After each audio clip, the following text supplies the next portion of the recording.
السلام علیکم ورحمۃ اللہ وبرکاتہ۔ حضرت ابو سعید خدری رضی اللہ تعالی عنہ فرماتے ہیں کہ حضور اقدس صلی اللہ علیہ وسلم نے فرمایا، سابقہ قوم میں ایک آدمی تھا جس نے 99 آدمی قتل کیے تھے۔ اس کو ندامت ہوئی۔ اس نے لوگوں سے روئے زمین کے سب سے بڑے عالم کا پتہ معلوم کیا تو اس کو ایک راہب کا پتہ بتایا گیا۔ چنانچہ وہ اس کے پاس گیا اور اس سے کہا کہ اس نے 99 آدمی قتل کیے ہیں، کیا اس کے لیے توبہ کی کوئی صورت ہے؟ اس راہب نے کہا کہ نہیں۔ یہ سن کر اس نے اس کو بھی قتل کر دیا۔ اس طرح 100 کا عدد پورا کر دیا۔ پھر اس نے لوگوں سے روئے زمین کے سب سے بڑے عالم کے بارے میں پوچھا تو لوگوں نے ایک عالم کی طرف اس کی رہنمائی کر دی۔ چنانچہ وہ اس کے پاس گیا اور اس سے کہا کہ میں نے 100 جانیں قتل کی ہیں، کیا اس کے لیے توبہ کی کوئی گنجائش ہے؟ اس نے کہا کہ کیوں نہیں، بالکل ہے، بھلا اس کے اور توبہ کے درمیان کون حائل ہو سکتا ہے؟ تم ایسا کرو کہ فلاں علاقہ میں چلے جاؤ، وہاں تمہیں کچھ لوگ اللہ تعالیٰ کی عبادت کرتے ہوئے ملیں گے۔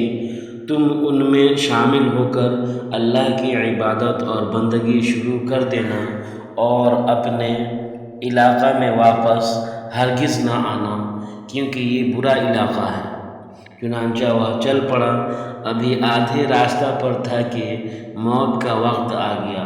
رحمت کے فرشتے اور عذاب کے فرشتے آپس میں بحث کرنے لگے۔ رحمت کے فرشتے کہنے لگے کہ یہ شخص توبہ طائب ہو کر اپنے قلب کو اللہ تعالیٰ کی طرف متوجہ کر کے نکلا تھا، اس لیے اس کی روح ہم قبض کریں گے۔ عذاب والے فرشتے کہنے لگے کہ اس نے تو کبھی کوئی نیکی ہی نہیں کی، اس لیے ہم اس کی روح قبض کریں گے۔ پھر ایک فرشتہ انسانی صورت میں آیا اور اس نے ان کے درمیان محاکمہ کرتے ہوئے کہا کہ دونوں زمینوں کے درمیان کا فاصلہ پیمائش کر لو، جس طرف زیادہ قریب ہو اس کا حکم لگایا جائے۔ چنانچہ جب پیمائش کی گئی تو اس زمین یعنی علاقہ کے زیادہ قریب پایا گیا جس طرف جانے کا وہ ارادہ رکھتا تھا۔ چنانچہ رحمت کے فرشتوں نے اس کی روح کو قبض کیا۔ صحیح بخاری حدیث نمبر 3480 اور صحیح مسلم حدیث نمبر 2766۔ فوائد حدیث نمبر 1، جو شخص کسی بلا و مصیبت میں گرفتار ہو اسے چاہیے کہ اکابر علماء کے پاس جائے تاکہ وہ اس کی مشکلات کا کوئی حل نکال سکیں اور اس مصیبت سے نکلنے کی کوئی سبیل بتا سکیں۔ فائدہ نمبر 2، جو شخص عمداً اور دانستہ طور پر کسی کو قتل کر دے اور توبہ کرے تو اس کی توبہ صحیح ہے۔ فائدہ نمبر 3، عالم کی عابد پر فضیلت معلوم ہوئی۔ فائدہ نمبر 4، معلوم ہوا کہ گناہوں سے تائب شخص کو چاہیے کہ ان جگہوں سے بھی دور رہے جہاں اس سے گناہوں کا ارتکاب ہوا تھا۔ نمبر 5، نیز جو لوگ اس گناہ میں اس کے ممید اور معاون ثابت ہوئے ہوں ان سے بھی دور رہنا مستحب ہے۔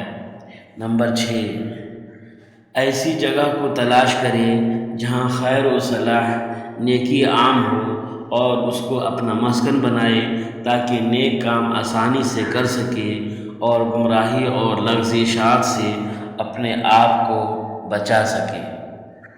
نمبر 7، معلوم ہوا کہ جو شخص کسی بات سے ناواقف ہو اور اس سے وہ بات پوچھی جائے تو اسے جواب میں کہنا چاہیے اللہ اعلم، یعنی اللہ بہتر جانتا ہے، کیونکہ اپنی لا علمی کا اظہار کرنا بھی آدھا علم ہے۔ نمبر 8، جو عالم منصب قضا پر فائز نہ ہو اس پر واجب نہیں ہے کہ دو مجرموں کے درمیان خدا کا کوئی حکم نافذ کرے، جیسے حدیث حاضہ میں مذکور عالم نے اس شخص کو جس نے 100 جانیں قتل کرنے کا خود اعتراف کیا تھا قید کرنے کا حکم نہیں دیا اور نہ ہی اس کے معاملہ کی زیادہ جستجو کی، بلکہ اس کی توبہ اور ہجرت کی طرف رہنمائی کی۔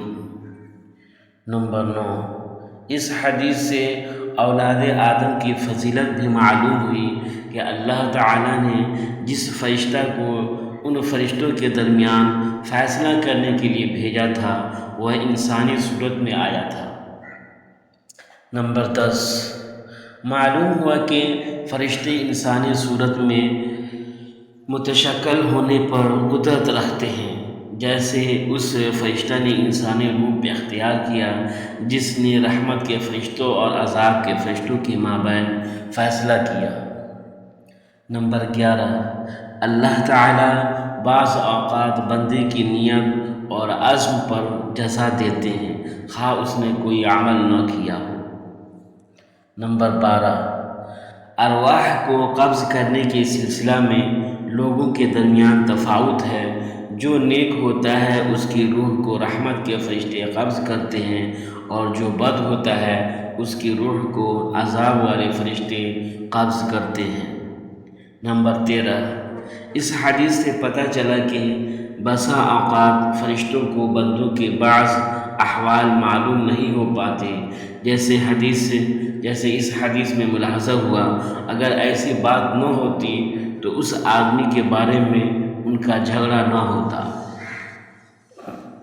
نمبر 14، جن فرشتوں کے سپرد انسانوں کے امور ہیں کبھی ان کے درمیان کسی مسئلہ میں اجتہادی اختلاف بھی ہو جاتا ہے جس کا وہ پھر بارگاہ خداوندی میں پیش ہو کر فیصلہ کرواتے ہیں۔